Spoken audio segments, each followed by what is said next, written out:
Hi, welcome to Sunrise Orthodontics podcast. So today we're diving into tongue position.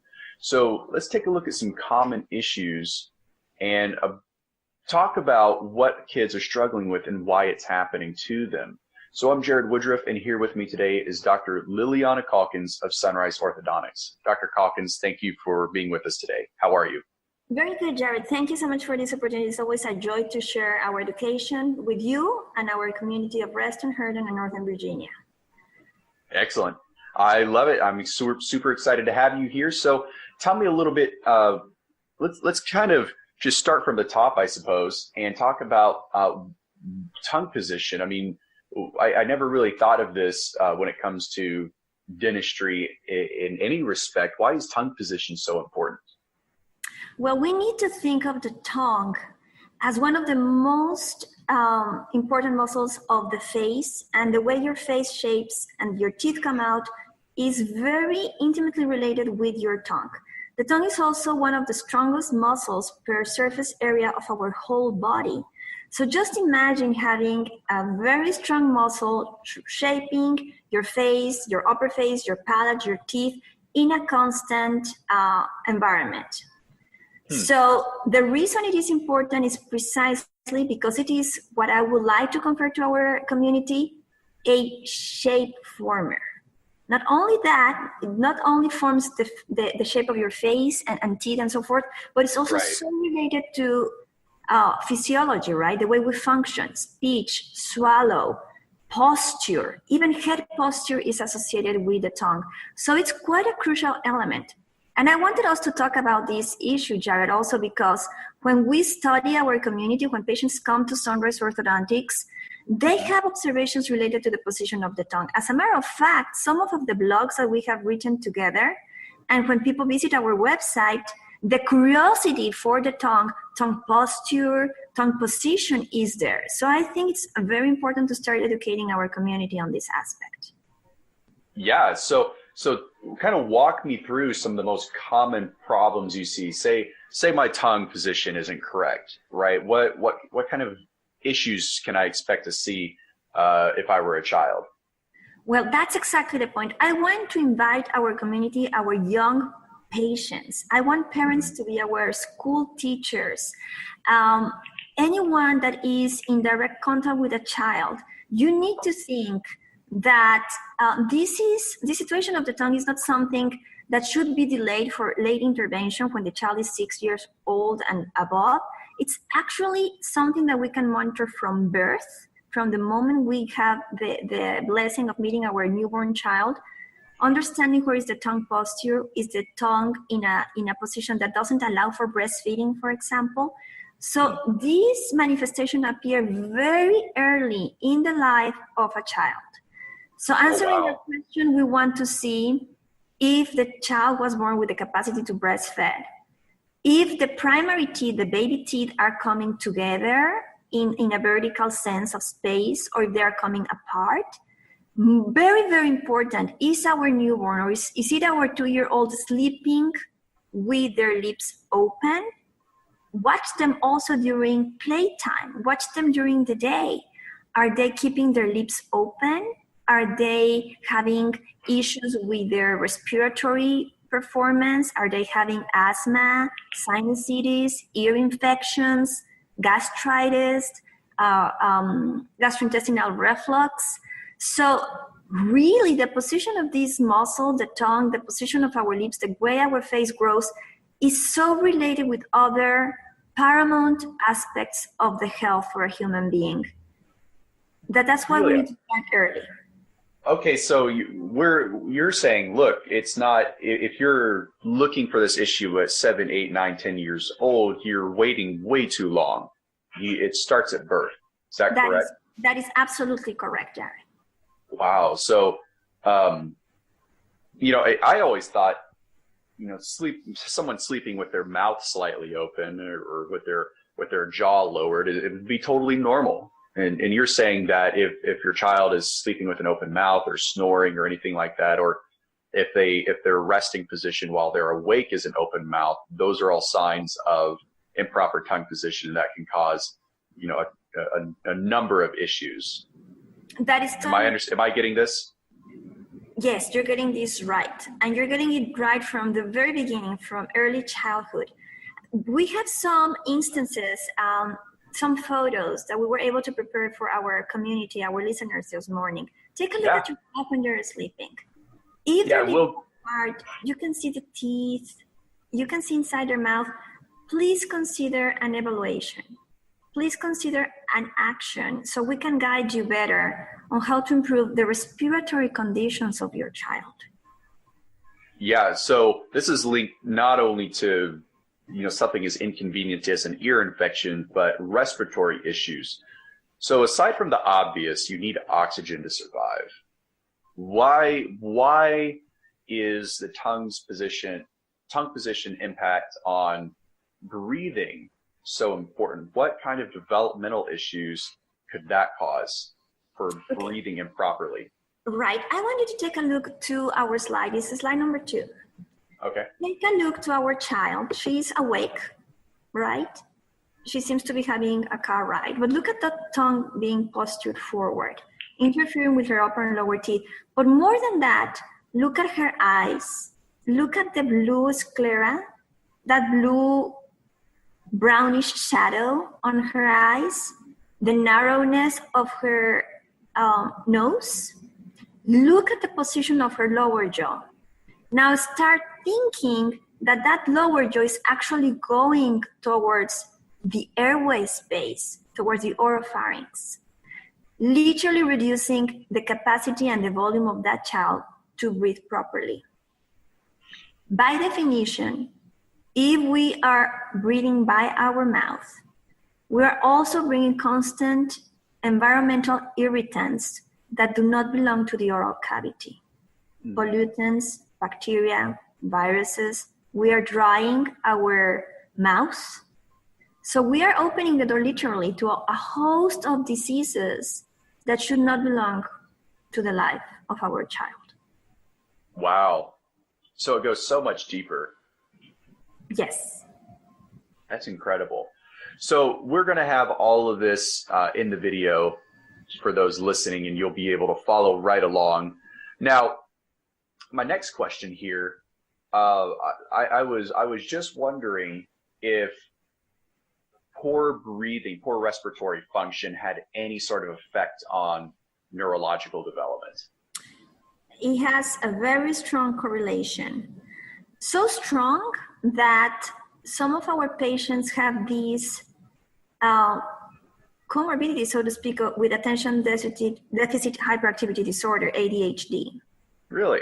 Because they will be manifesting parameters of conduct, of concentration, of daytime performance inadequate to school peers. They would either be sleepy, they would not be able to memorize to the speed of other children, they would have irritability, they would prompt to fight or put themselves in disadvantageous situations. So actually, their capacity of oxygenation is intimately correlated with the development of the neurological system. Wow. So does that come from a lack of oxygen supply, or a lack of maybe CO2 export? It comes also from not just a concentration of oxygen, but also a concentration of carbon dioxide. Also, the amount of time in which the quality of sleep that the kid was able to have during nighttime. Those moments in which the brain gets to repair them itself do not have the same quality in a person that keeps having disruptions overnight versus an individual that would have a long night period without disruptions and without adequate oxygen saturation. So we are talking about episodes of disruption during deep sleep that are actually the ones that affect the most the way our child develops. So has science observed, maybe you've done a long-term study watching children who have these conditions grow up, and what that kind of does to them when they become adults? Is the jury in on that yet? We are in that journey as we speak, but we have enough evidence to start connecting the dots on what we see. Okay, so we can make observations and we can make links, but we're still doing the long-term observations as we speak.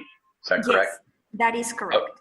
But you're saying it's pretty obvious that these can be the causes of some conditions when children become adults, and what kind of conditions are say if a child had grown up with these issues and they have never been corrected, what does that do to them when they're an adult? Well, the symptoms will remain. The manifestations could potentially change because those manifestations can change by age group.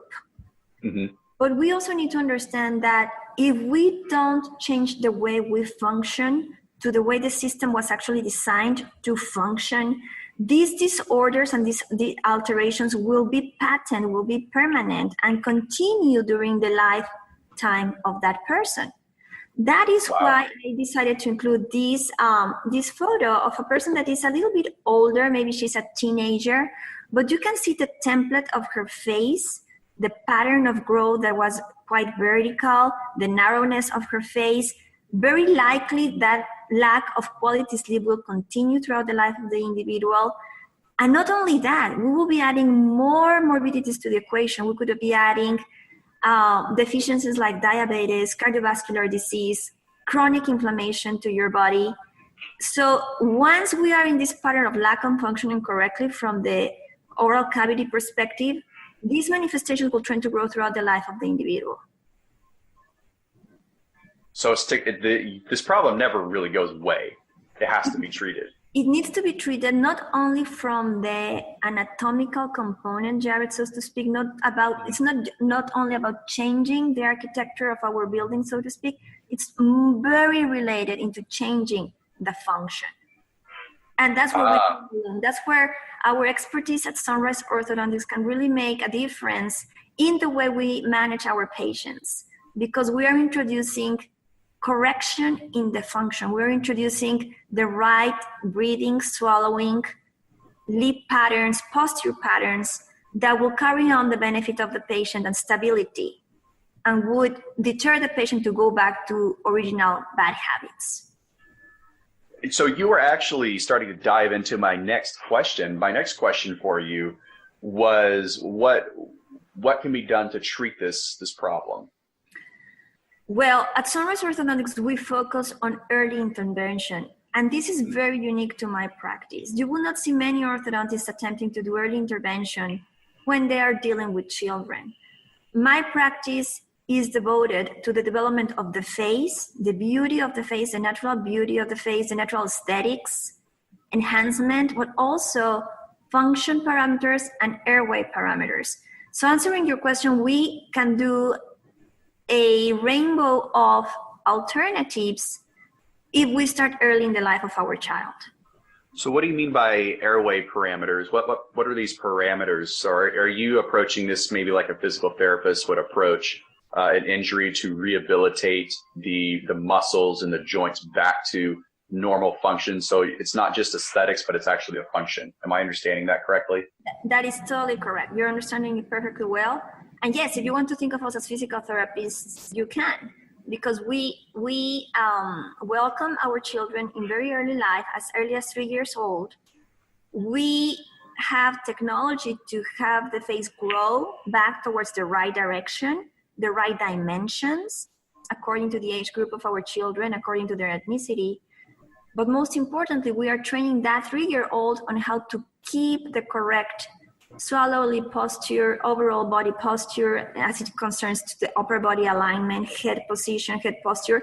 And it's not only about Sunrise Orthodontics or me bringing attention to this patient. We have a whole network of other professionals that would allow us to improve the health of our child. From lactation consultants, speech pathologists, physical therapists, and us at Sunrise bringing in the technology to allow for the growth of the face of that person. So I'm glad you said that, because off air, we had talked about the fact that you've been doing this for 6 years, and really 6 years ago, nobody was in the medical community was focusing on these issues and really noticing them like you did. But now it's becoming more mainstream. I believe you said next year, there's going to be a conference where this is going to be introduced for the first time to the community, to the medical community abroad. Can you tell me a little bit about that and what's happening in the field of treatment for these issues? Absolutely. We've been, as if I would like to make a comparison, this has been a crusade for us, right? We want our community to be informed that Sunrise Orthodontics have been implemented this early child intervention program for facial and airway development, as you mentioned, and thank you for bringing that point early, in 6 years ago, even 10 years ago, when we embraced function as paramount part of craniofacial orthopedics. Now in 2019, the governing body of orthodontics, which is the American Association of Orthodontics, is bringing a panel in which airway-focused orthodontics will be the topic. They will share with us which are the current algorithms, methods of intervention, interdisciplinary care that these patients need, how to observe our patients, how to flag the craniofacial conditions or the airway conditions that demand our patient to be attended. But I must say that we've been ahead from our governing body for a long period of time. We have implementation of systems, we have patient success stories that precisely allow us to continue in the implementation and justification of the systems that we use at our practice. So can you tell me, maybe it might be a personal story, but can you tell me why you as an orthodontist don't just practice, aligning teeth and making beautiful smiles? What got you into this developing field that really no one else, as far as I know, in Reston is focused in? If you were, and that's a great question, Jared, thank you. If you were to place this question to the vast majority of doctors I know that are interested in the field of airway, is based on a personal story from dear loved ones close to them. This for me started with my daughter Sophia, which is now 12 years old. She was snoring from the age of 2. At the age of 4, her stomach was bleeding nonstop because of the acid reflux created at nighttime when she was snoring. Her face, to the eye of even peers in orthodontics, would have seemed normal or within a slight position of the lower jaw behind, but nothing out of the scope of treatability, correct? Right. But we were not paying attention to the sleep pattern. We were not paying attention that she was gasping for air at night and that her stomach was starting to deteriorate with ulcers because of this need to gasp for air. Some of our patients think it's even cute for a 2-year-old to snore, or they think it's cute for a 2-year-old to sleep with their mouth open. But more awareness starting to come around, more interconnection of health issues are starting to appear in the medical community and orthodontic community to the point where we are now. And I don't owe this only to the fact that I was trained by excellent minds in our profession, by Dr. Mark Piper, Dr. Jim McKee, Dr. Barry Raphael, Mark Cruz. Those are doctors that started these observations and this promotion to wake up our profession 30 years ago, 20 years ago. Oh, wow. So it's been a long time coming. Yes, I was their student at that time, and I started associating what they were teaching me to what I was living. And that's why I think it's so important for our children to be placed close attention on how they sleep and what are the other health manifestations that they're having in their life. Yeah, so I just want to make this clear. I mean, it is a little cute when your child will snore or sleep with their mouth open, but it shouldn't be a normal thing. Okay, they fell asleep in the car seat and they're in a strange position. But if it's happening every single night, then it's a problem. Is that correct? Or should it not be happening at all? That it should not be happening at all. Let's be clear on that. A healthy child, a child that is not undergoing respiratory distress or respiratory sleep disorder breathing, should not have their lips open at nighttime. Perfect. Under any circumstances. Under any circumstances. We were not designed to have it that way. So would you suggest that, for example, I have a young little boy, he's going to be 2 very soon. Would you suggest if he falls asleep in a position, I hear him snoring and maybe he was playing and he just kind of leaned over and fell asleep, should I move him to his bed and lay him down so he can breathe and sleep properly, or should I just leave him?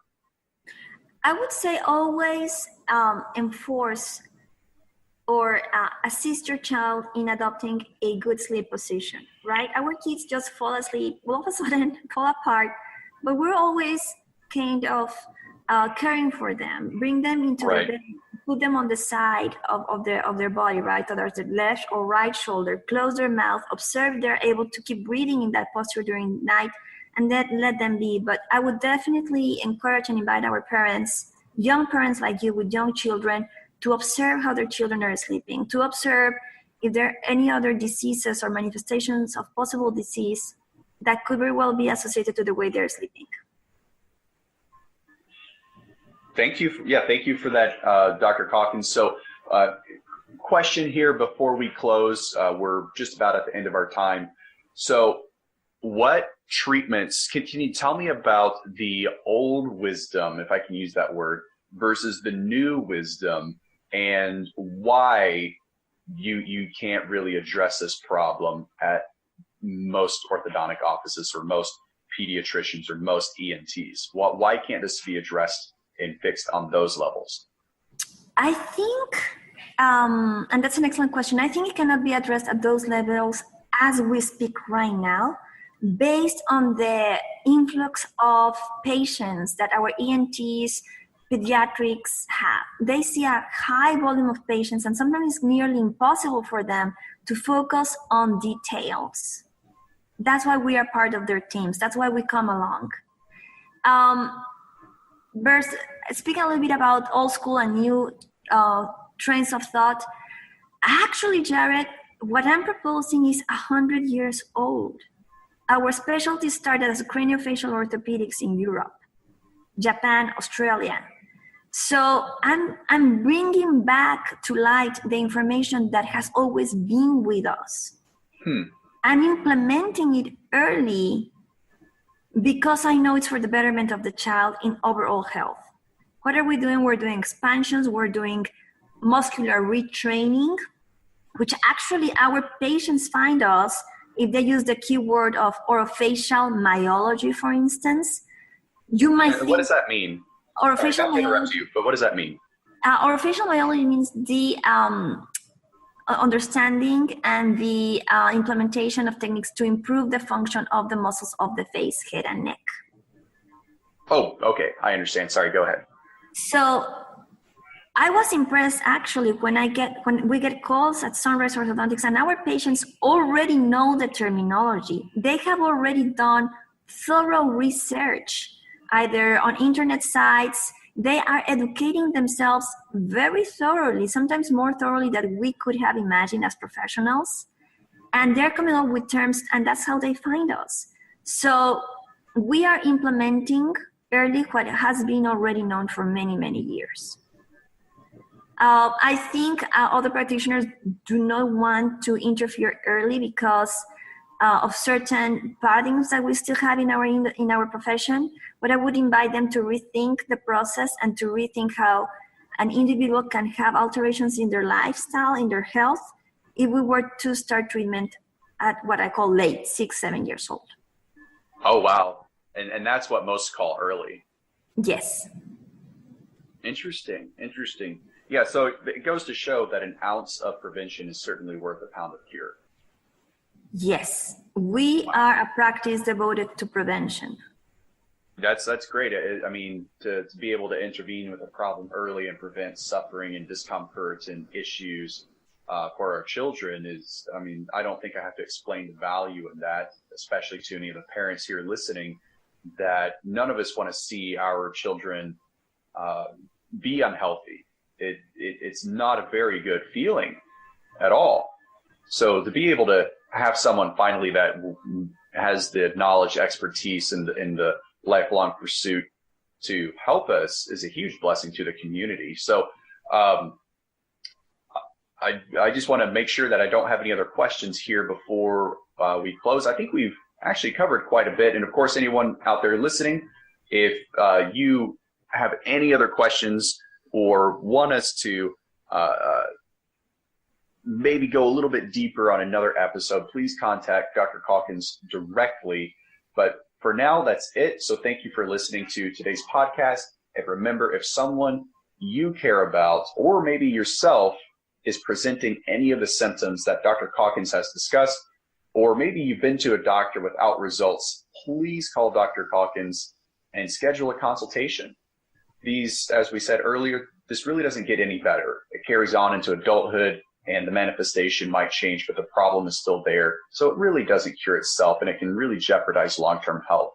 So again, visit us at sunrise-orthodontics.com or call 703-476-3969 to speak with Dr. Calkins directly. Dr. Calkins, thank you so much for your time today. Do you have any remarks before we close? Thank you so much, Jared, for conducting this interview. It's always a pleasure to hear you and to be able to study through your questions, possible questions of other parents in our community. So I have nothing to add at this point other than thank you for your time, and thank you for the time to our listeners. Well, thank you very much, Dr. Calkins. I'm looking forward to our next interview. I think that we have many more to come. There's so much to dive in and talk about in this field that the community really needs to hear. Until next time, everybody, have a blessed week.